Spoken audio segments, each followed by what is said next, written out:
The next step of this is go ahead and get it sanded down, sand the edges. If you're going to putty any knots or any gaps that you may see, go ahead and get everything puttied and sanded so you're happy.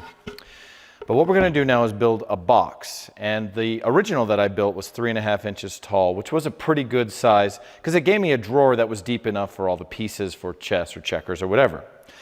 So what we're going to do is figure out how much of an overhang do I want. Now this is about 17 3/4 square.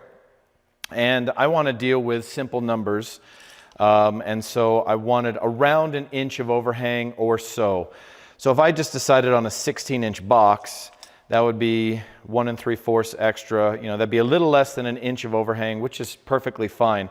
So I'm going to say that I want a 16 by 16-inch box. Now, that means I need a left and a right and a back, but I don't need a front. I don't want to build a front because that's where the drawer is going to come out. So I need 3 pieces, 3.5 by 16.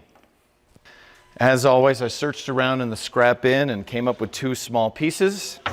And I need 3 pieces that are 17 inches long. I need 16 when I'm done, so I set it to 17, and we're going to cut them out. But again, as always, it doesn't matter what wood you decide to use. I chose cherry again because that's my border piece. But that is completely arbitrary. It's totally up to you.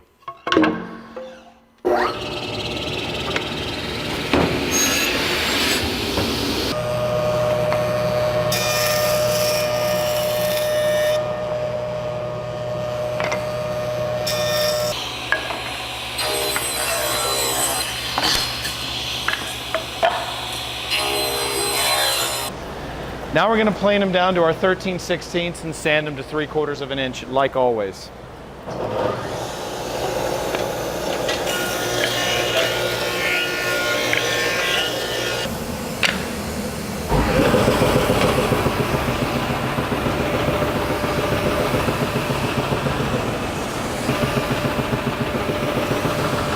Now we're at 0.75, which is exactly where I want it to be.